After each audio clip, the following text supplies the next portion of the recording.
My name is Caroline Johansson. I'm 28 years old, and for 3 years my parents called every single employer I applied to and told them I had a criminal record. I didn't. I've never been arrested. I've never even had a parking ticket.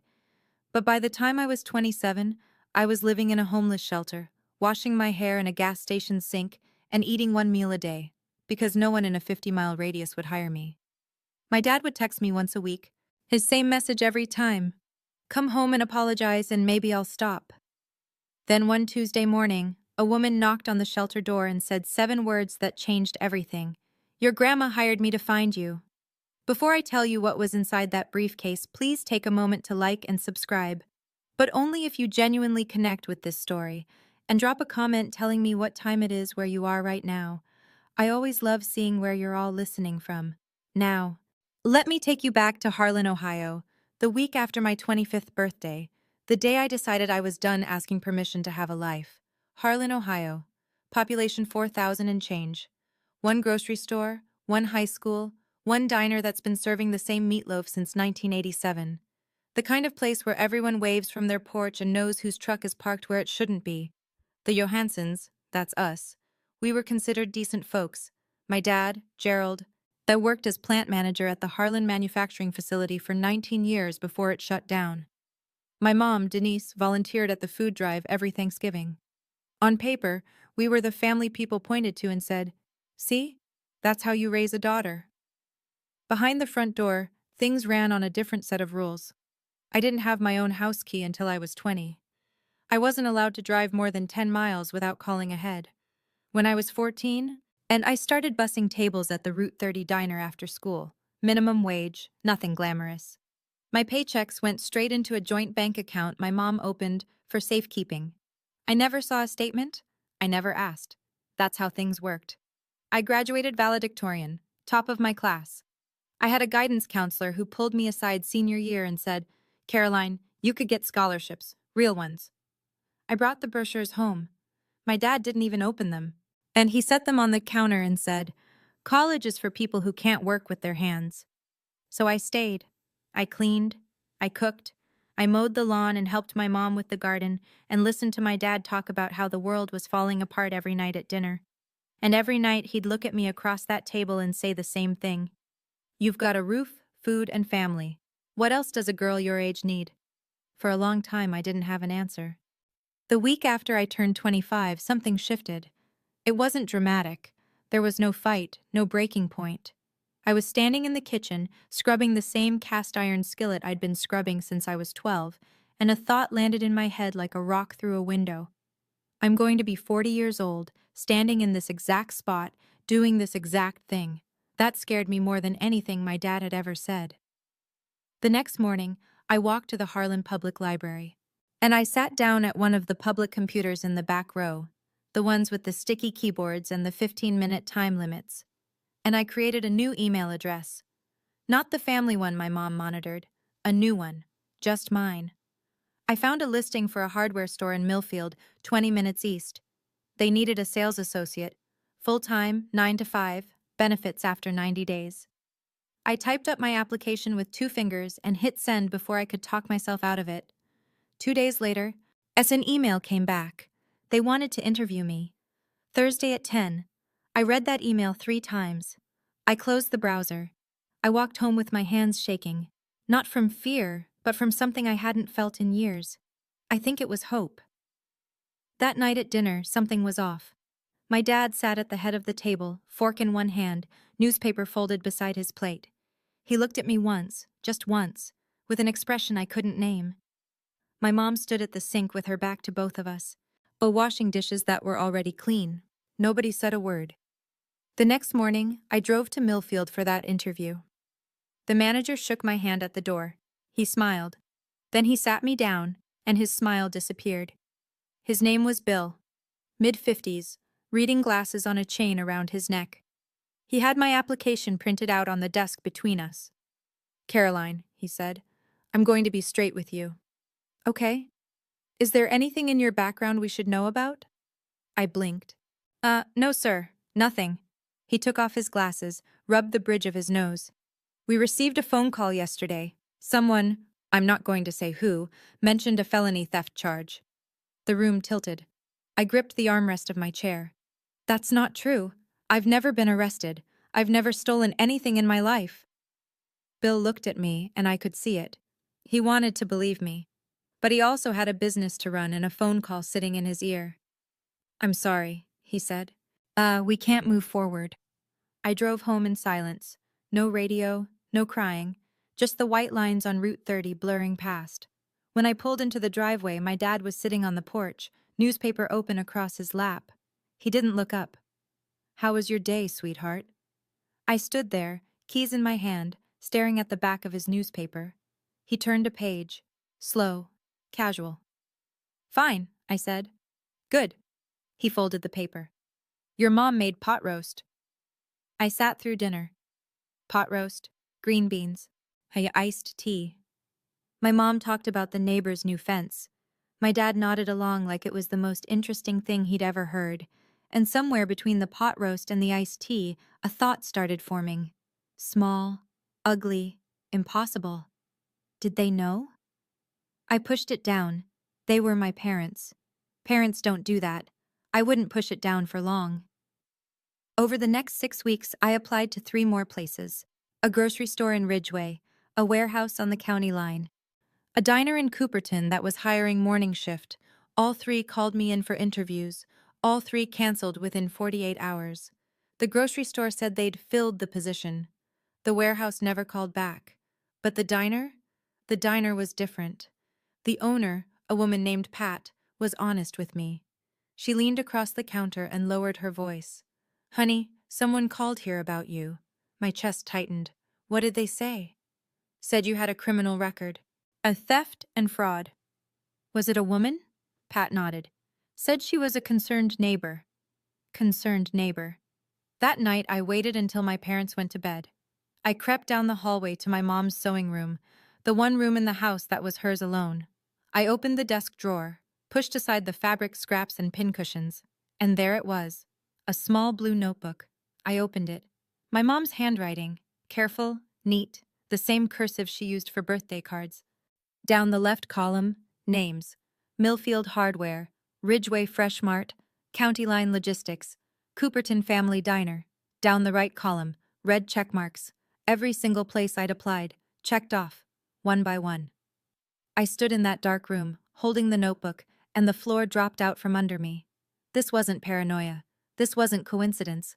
My mother had a list. She was tracking me. I put the notebook back, closed the drawer, walked to my room. I didn't sleep that night. And I just lay there, staring at the ceiling, turning one question over and over. How do you fight the people who are supposed to protect you? The next morning, I placed the blue notebook on the kitchen table. My mom was pouring coffee. My dad was buttering toast. The radio was playing some old country station. Everything normal. Everything ordinary.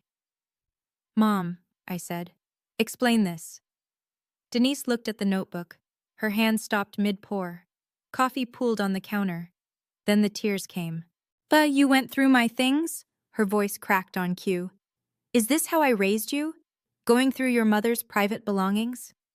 You called my employers, every one of them. You told them I'm a criminal. I did it because I love you. She pressed a hand to her chest. The world out there is dangerous. You have no idea what can happen to a girl alone. I'm 25, Mom. I'm not a girl. My dad set his toast down. He didn't raise his voice. He never did. We're protecting you. Oh, Caroline, you think you can survive out there? You can't even cook for yourself. I've cooked every meal in this house since I was 16. He ignored that.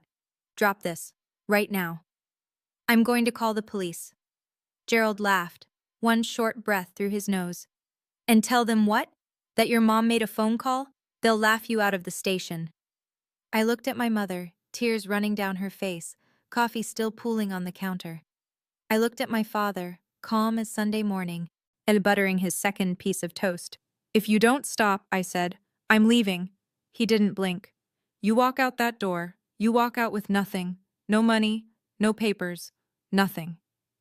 I thought he was bluffing. He wasn't. I packed that night, one backpack, 2 changes of clothes, a toothbrush, my phone charger, and a photo of my grandmother that I kept in my nightstand. When I opened the front door, my mom was standing in the hallway, arms crossed, face dry now. The tears were gone, yet replaced by something harder. "If you leave," she said, "you're dead to us." My dad stood behind her, arms folded, filling the hallway like a wall. He didn't say a word. He didn't need to. I stepped onto the porch, pulled out my phone, opened the banking app. Balance, $0, years of paychecks, tip money from the diner, birthday cash from Grandma Maggie, every dollar I'd ever earned, gone. My mom had been on the account since I was 16. She didn't need my permission to take it. "I need my birth certificate," I said, "and my social security card." "Those belong to this house," my dad said from behind the screen door, and then he closed it. I walked down the driveway at 9:47 p.m. on a Tuesday in October. I had a backpack, a phone with 11% battery, and $12 cash in my back pocket. I didn't have an ID. I didn't have a plan. I didn't have anywhere to go. I walked to the gas station on Route 30, sat on the curb under the fluorescent lights. A semi-truck pulled in and out. The cashier inside looked at me once through the window, then looked away. At 11:16 p.m., my phone buzzed. A text from my dad. "Come home. Apologize. I'll think about it." I turned the phone off. Not because I was brave, because the battery was about to die anyway. I had $12 and nowhere to sleep. But for the first time in 25 years, nobody was telling me where to go. I found the Harlan Community Shelter 2 days later, and a woman at the gas station counter, the same one who'd looked away that first night, told me about it on my second morning of sleeping in the bathroom stall. She didn't ask questions. She just wrote down an address on a napkin and slid it across the counter. The shelter was a converted warehouse on Mill Street. 20 beds, a shared bathroom, and a kitchen run by volunteers. It smelled like industrial cleaner and reheated soup. The fluorescent lights buzzed all night. Linda Marsh ran the place. 47, short hair, reading glasses she kept pushing up her nose. She didn't ask me why I was there. She handed me a towel and pointed to bed 14. "You don't have to explain why you're here," she said. "You just have to want to get back up." I was the youngest person in the shelter by at least 15 years. I started the process of replacing my documents. Filed for a new birth certificate through the mail. 6 to 8 weeks, they said. Went to the DMV for a temporary ID, but without my social security card or any supporting documents, I got shuffled into a backlog. Come back in 3 weeks, then come back again. While I waited, I washed dishes at the shelter in exchange for an extra meal. I swept the floors. I organized the supply closet. I needed to be useful. I needed to be moving. And I kept applying for jobs, this time farther out. 30 miles, 40. Places my parents had never heard of, in towns they'd never been to. Yet I told myself, distance would fix it. If I went far enough, their reach would end. I was wrong about that too. The restaurant was in Granton, 35 miles south. A family place, checkered tablecloths, daily specials on a whiteboard. They needed a hostess. I applied online at the library and got an interview the same week. I borrowed a blouse from another shelter resident.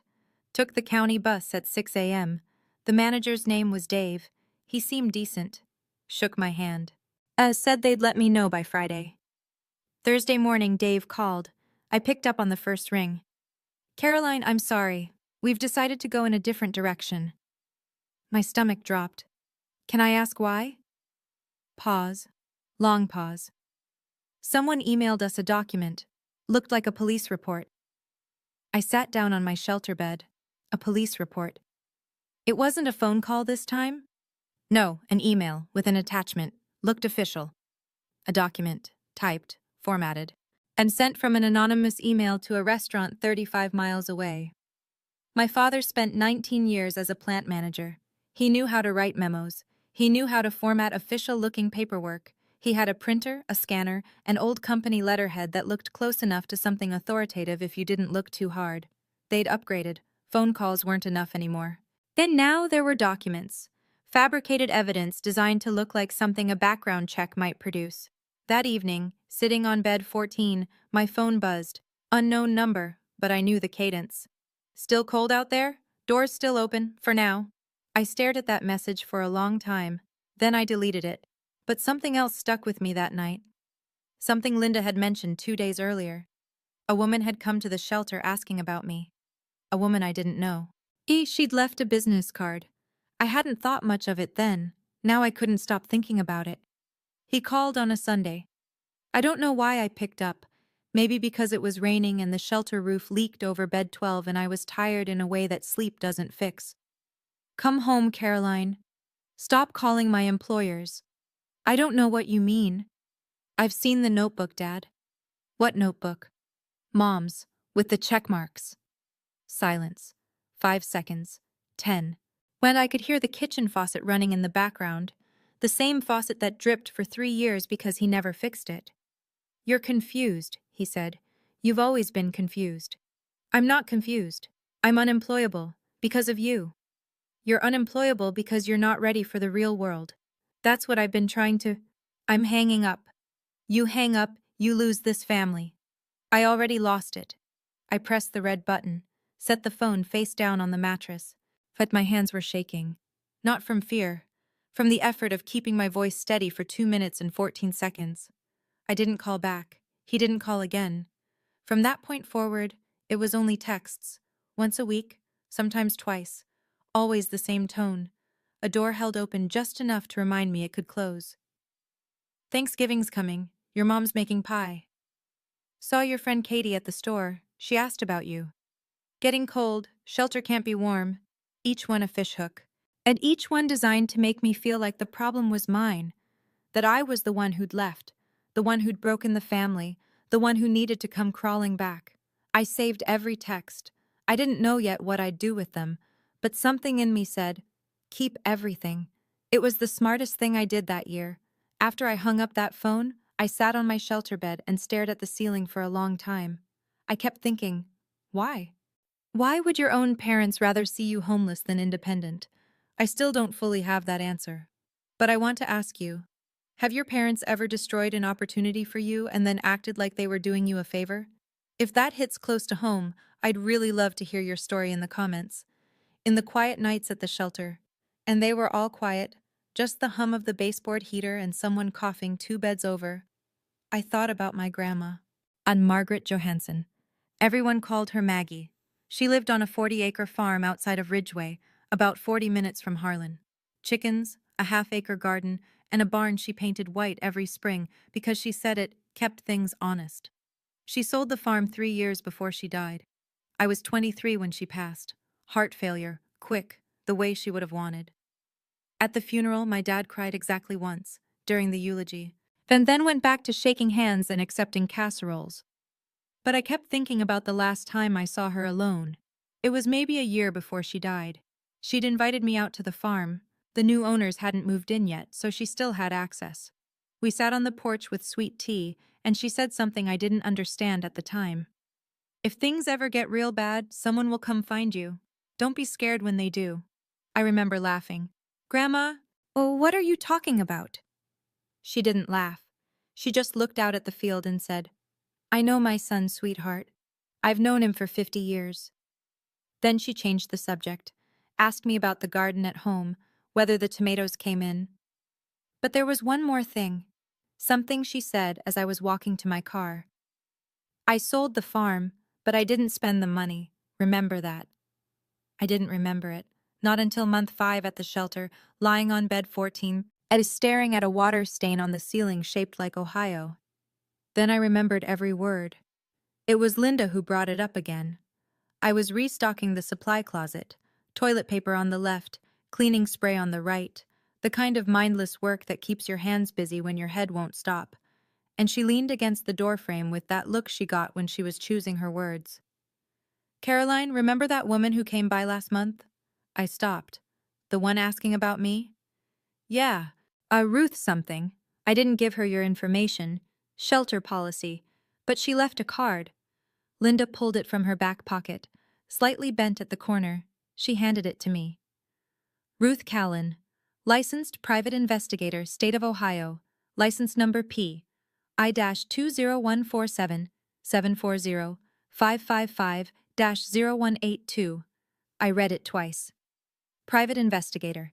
My first thought, the obvious one, My dad hired someone to find me. This was his next move. Track me down, report my location, is maybe try to get me removed from the shelter on some fabricated claim. What did she look like? I asked.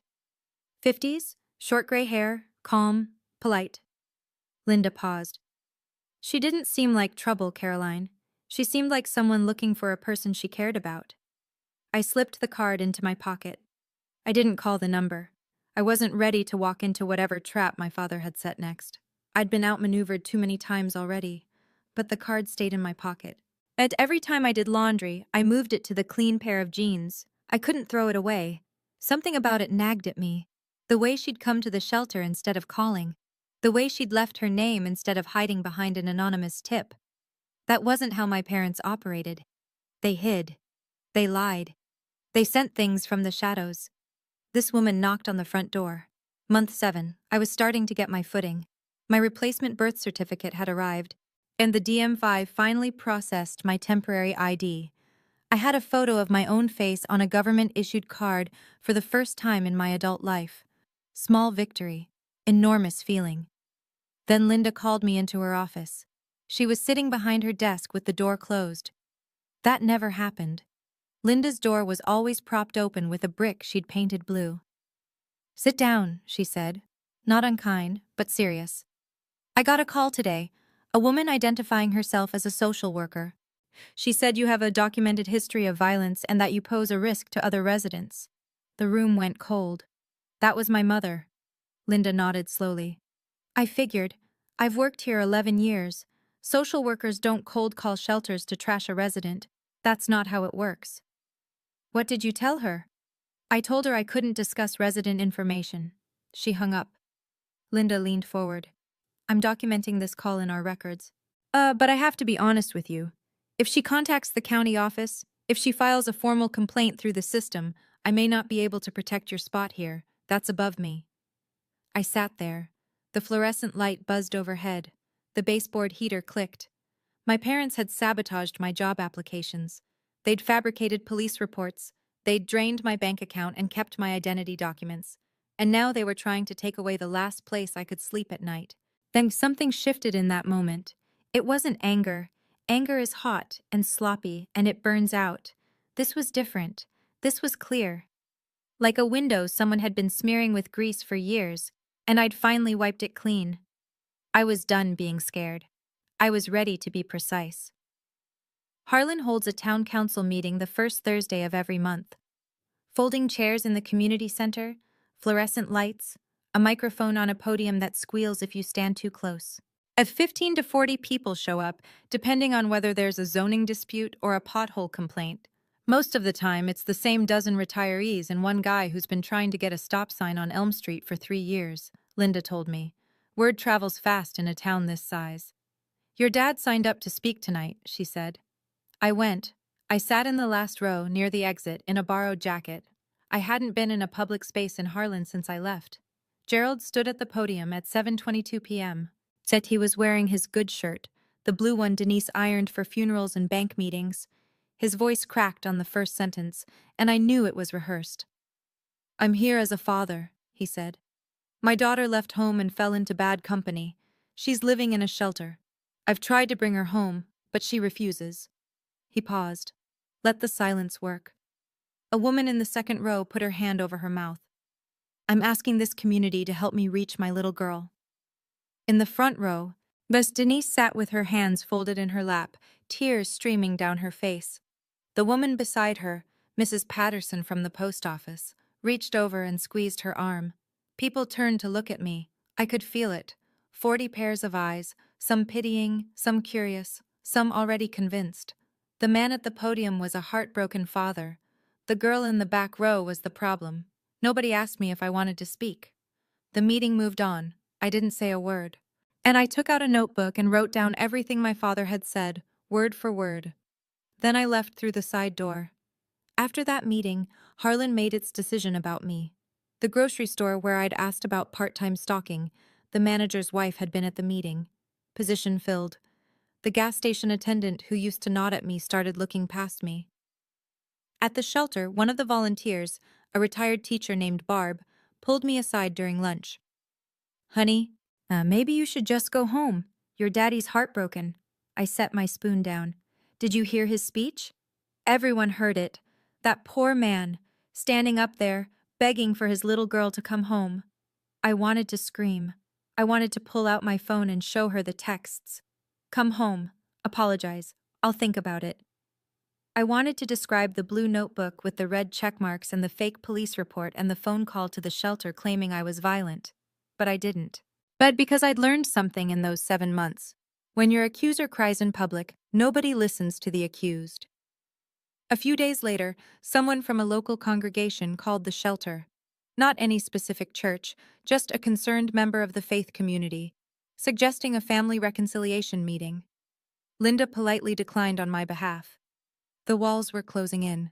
My parents had turned the entire town into their surveillance system. Every sympathetic neighbor, and every well-meaning volunteer, every person who saw Gerald's trembling lip at that podium, they all became extensions of the trap. But I kept thinking about what my grandmother said. Someone will come find you. And I kept thinking about that business card in my pocket. Ruth Callan, private investigator. I had nothing left to lose. The shelter was the last wall between me and the street. That night, I pulled the card out and called the number. She came the next morning. 8 a.m., sharp. And Linda let her in. Ruth Callan was exactly as Linda had described. Mid-50s, short gray hair, no jewelry, no nonsense. She wore a plain navy jacket and carried a brown leather briefcase that looked older than I was. She sat on the folding chair next to my bed. Shelter was mostly empty. Everyone else was at the day center or out looking for work. Caroline Johansson? That's me. She set the briefcase on the bed between us. On the leather, as in faded black ink, handwriting I recognized, were 5 words. For Caroline, when she's ready. My grandmother's handwriting. The air left my lungs. My name is Ruth Callan. I'm a licensed private investigator in the state of Ohio. Your grandmother Margaret hired me 10 years ago. 10 years. I would have been 18. She paid me a retainer, up front, for a decade of periodic surveillance on your parents. Her instructions were specific. Ruth paused. And give her this. How did you know it and give her this? How did you know it was bad enough? Ruth looked at me, steady. When your mother called the shelter pretending to be a social worker, I was already monitoring the situation. I'd been tracking the calls to employers for 2 years. I have records of 37 separate contacts your mother made. As I have copies of the fabricated documents your father created, I have everything. I stared at the briefcase. My grandmother's handwriting. A decade of planning. An old woman on a sold farm, looking 10 years into the future and seeing exactly what would happen. She predicted this, Ruth said quietly. Almost to the year. I reached for the clasp. Inside, on top, was a sealed envelope, cream-colored. My name in Grandma Maggie's handwriting, the same cursive she used on birthday cards. Reading this, things have gotten bad. I'm reading this, things have gotten bad. I'm sorry I couldn't stop your father while I was alive. I tried. I spent 30 years married to a man just like him, your grandfather, and I know how the walls close in, how they make you think the cage is normal. But I spent my last years making sure you wouldn't be trapped forever. Inside this case is your way out. Use it wisely. Don't use it for revenge. Use it for freedom. I love you more than he ever let me show. Grandma Maggie. I set the letter down. My hands were steady. My eyes were not. Ruth waited. Then she opened a second compartment in the briefcase and pulled out a thick manila folder. She laid it on the bed and opened it. 5 years of documentation. Organized by date. Tabbed. But recordings of Denise's phone calls, 37 of them, where she identified herself as a concerned neighbor, a family friend, and in 2 instances, a social worker. Each recording had a date stamp, a phone number, and a transcription. Copies of emails sent from an anonymous account traced to the Johansson household IP address, containing attachments that mimicked police reports. Ruth had screenshots and metadata, photographs of the blue notebook, taken through the Johansson kitchen window during one of Ruth's periodic surveillance visits. I looked at Ruth. Is this admissible in court? Every bit of it, Ohio is a one-party consent state for recording, and I was hired as a licensed PI. My documentation follows chain of custody. I closed the folder, opened it again, closed it. There's one more thing, Ruth said. At the bottom of the briefcase beneath the folder was a large yellow envelope. It was sealed with a wax stamp, not decorative, just practical, the kind a lawyer uses. In the upper left corner, Law Office of Philip Dern, Millfield, Ohio. I slid my finger under the flap. Inside, a stack of legal documents, paper-clipped and tabbed in blue. Ruth spoke while I read. Your grandmother sold her farm 10 years ago for just under $300,000. She placed the proceeds in a revocable trust, which became irrevocable upon her death. But the trust has been managed conservatively, certificates of deposit, treasury bonds, by a fiduciary at Mr. Dern's office. I looked at the number on the summary page. Then I looked again. $340,000. The sole beneficiary, Ruth continued, is you, Caroline Ann Johansson. No other parties are named. Your father has no knowledge of this trust. Your grandmother was explicit about that. She instructed Mr. But Dern to have no contact with Gerald or Denise under any circumstances. I put the papers down on the bed. The shelter mattress sagged under the weight of them. Or maybe that was me. Why didn't she just give it to me before? She wrote a note to Mr. Dern about that. She said, and I'm paraphrasing, if I give it to her now, Gerald will find a way to take it. She has to need it first. I looked at my grandmother's handwriting on the briefcase. For Caroline? Why, when she's ready. To access the funds, Ruth said, you'll need to visit Mr. Dern in person with valid identification. A birth certificate or state-issued ID will work. I reached into my back pocket, pulled out the temporary ID I'd gotten from the DMV 2 weeks earlier, the one I'd fought 3 months to get. It was the right time. She'd planned for everything. Philip Dern's office was above a hardware store in downtown Millfield. Narrow staircase, glass door with gold lettering, and a waiting room with 2 chairs and a fern that had seen better decades. Ruth drove me. I wore the only clean outfit I had, jeans, a white blouse borrowed from Linda, and shoes I'd bought at a thrift store for $4. Dern was 64, thin, wire-rimmed glasses. He stood when I walked in and shook my hand with both of his. Your grandmother talked about you constantly, he said. Please, sit. He verified my ID, checked the birth certificate I'd received by mail. I cross-referenced my social security number through a secure system. Everything matched. Everything was in order. The trust is active, he said. You have full access to the funds as of today. He slid a document across the desk. I signed. My hand didn't shake. Then he said something I wasn't expecting. Your grandmother also left instructions for me. She wrote, Caroline might need a lawyer before she needs the money. He opened a desk drawer. She asked me to refer you to someone if needed, a litigator. He handed me a business card.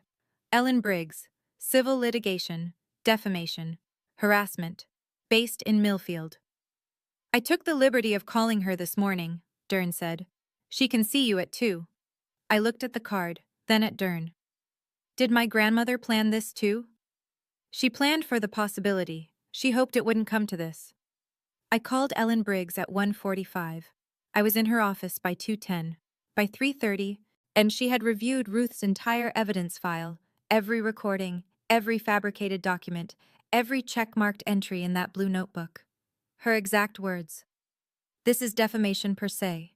Falsely stating someone has a criminal record is actionable in Ohio without proving damages. But we have damages. 3 years of them. She filed the lawsuit that week. Gerald Johansson was served on a Monday morning at 8:15 a.m. A process server walked up the driveway while Gerald was checking the mailbox. Mrs. Patterson from the post office was watering her azaleas 2 doors down. She watched the whole thing, the envelope, Gerald's face, the way he stood on the driveway reading the first page without moving for a full minute.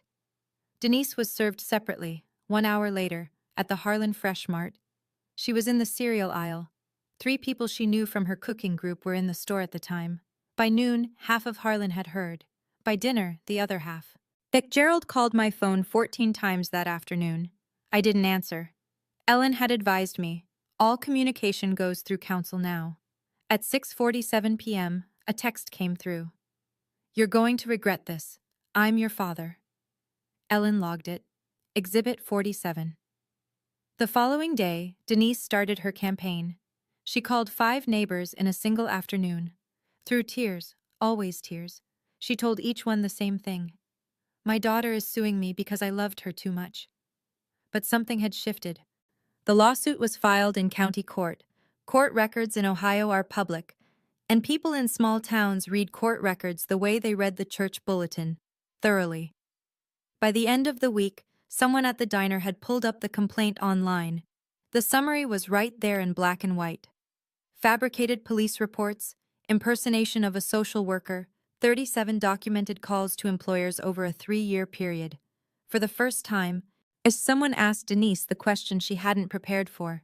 It was Tom Adler, Gerald's neighbor of 30 years. He ran into her at the gas station. Denise, is it true you called her employers? She didn't answer. She got in her car and drove home.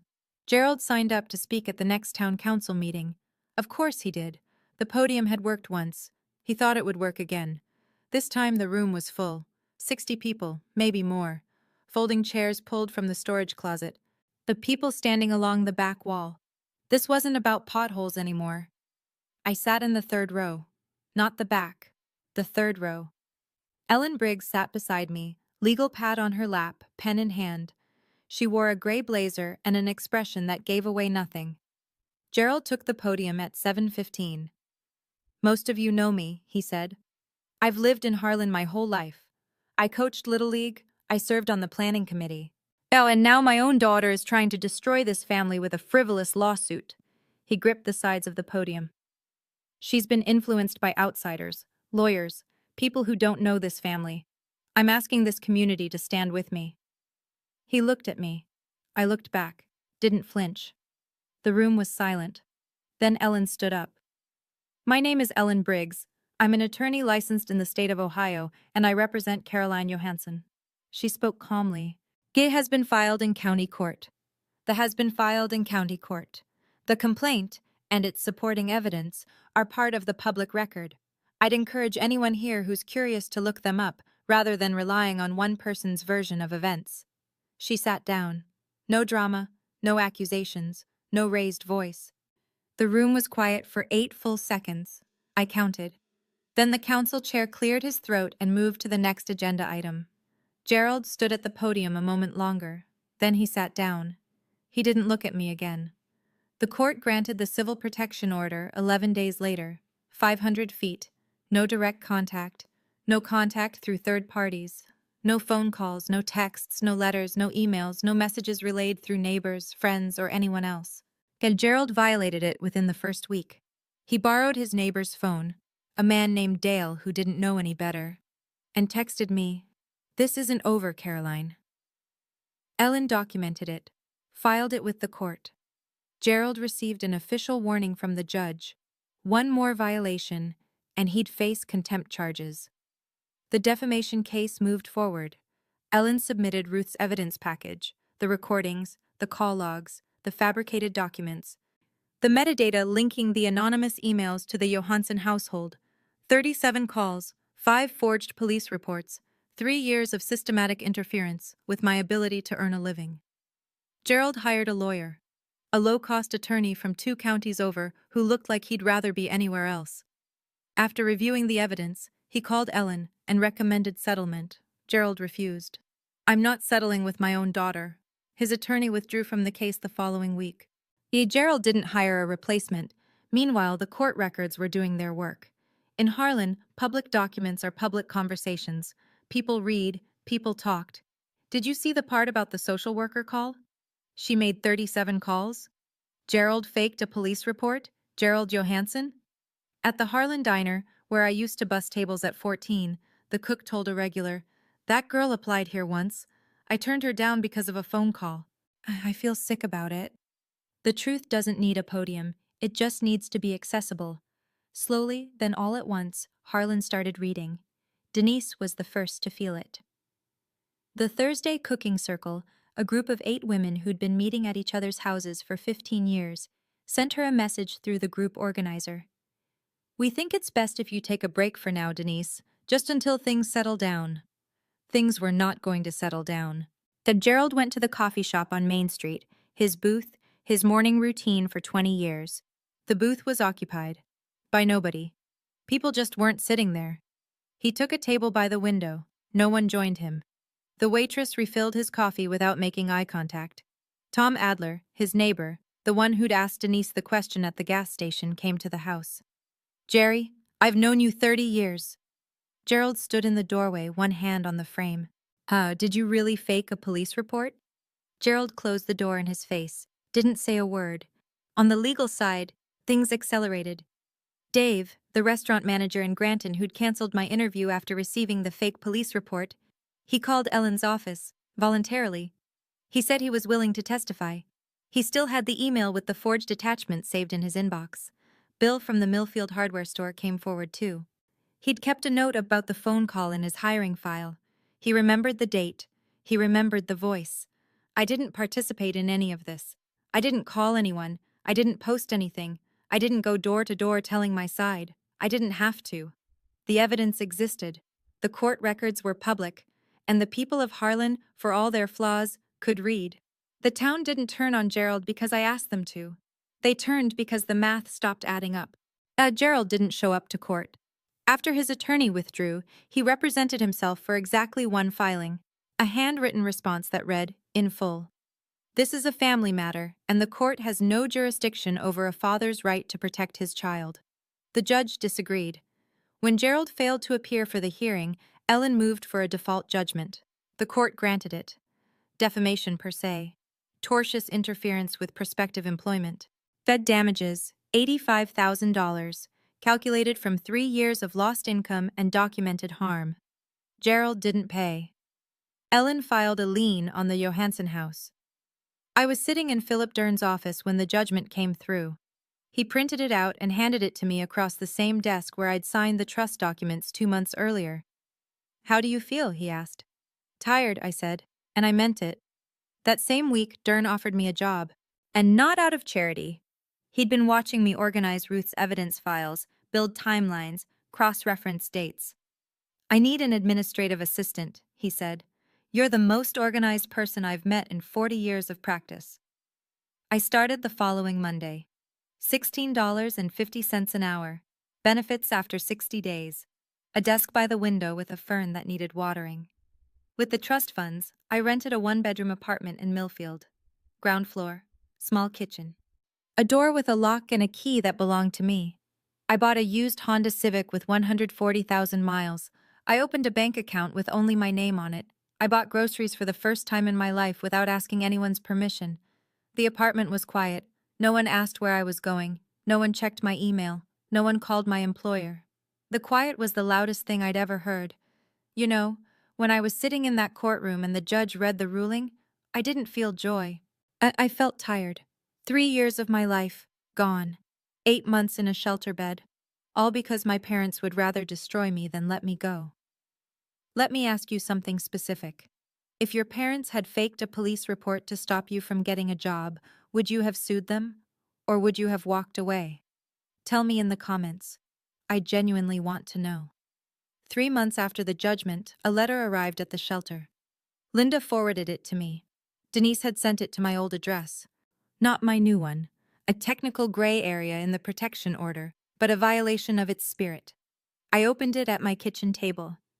My kitchen table. Dear Caroline, I'm your mother. I'll always be your mother. Dad says he's sorry. Come have Thanksgiving dinner. We can put this behind us. I read it twice, then a third time. Dad says he's sorry. Not Dad is sorry, says, like she was relaying a weather report. We can put this behind us. Not I was wrong. Not I shouldn't have called your employers 37 times. Not I forged documents to keep you unemployable. Just, we can put this behind us. Like it was a disagreement about the thermostat. I sat with that letter for an hour. I made coffee. I fed my cat, a tabby I'd adopted from the Millfield shelter and named Maggie. Because of course I did. Then I wrote back, through Ellen, as the protection order required. Mom, I wish you well. But love does not include sabotaging your child's ability to survive. You called my employers. You impersonated a social worker. You tried to get me removed from the only place I had to sleep. Please respect the court order. Do not contact me again. Caroline. I sealed the envelope, stamped it, drove to the post office in Millfield, not the one in Harlan, not the one where Mrs. Patterson would see me and report back. Then I went home. My home. I cooked dinner for one. Pasta, garlic bread, and a glass of water. Maggie sat on the counter and watched me eat.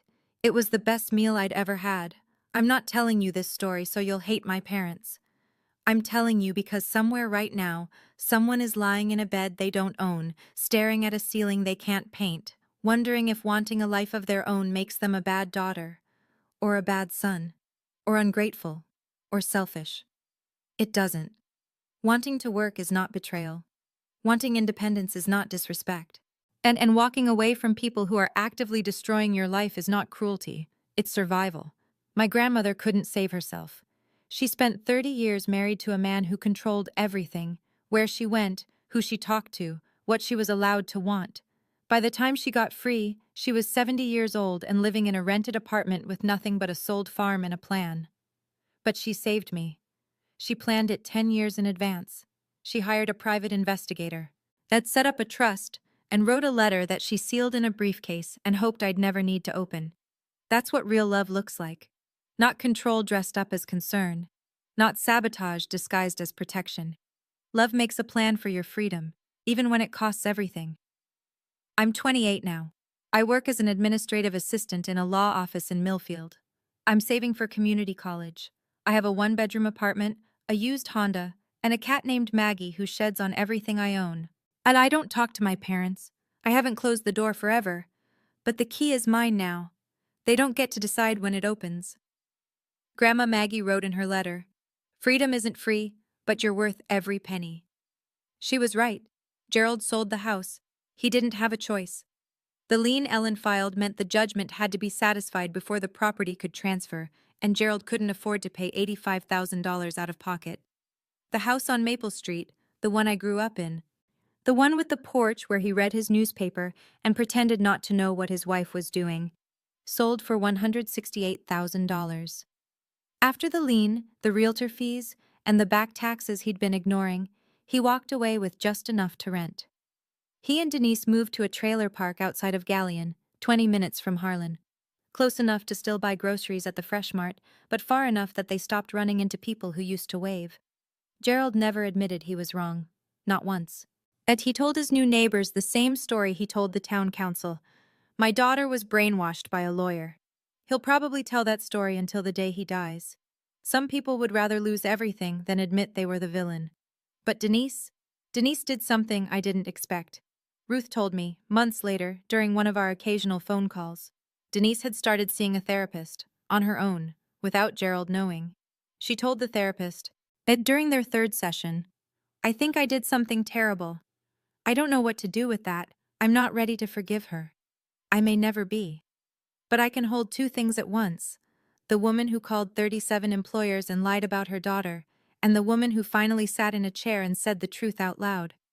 People are complicated, even the ones who hurt you worst. But complicated doesn't mean you owe them access to your life. Healing doesn't require reconciliation, and sometimes it just requires distance. That's my story. If you made it this far, thank you. Not everyone has a grandmother who plans a decade ahead, but everyone deserves to know that wanting independence is not betrayal.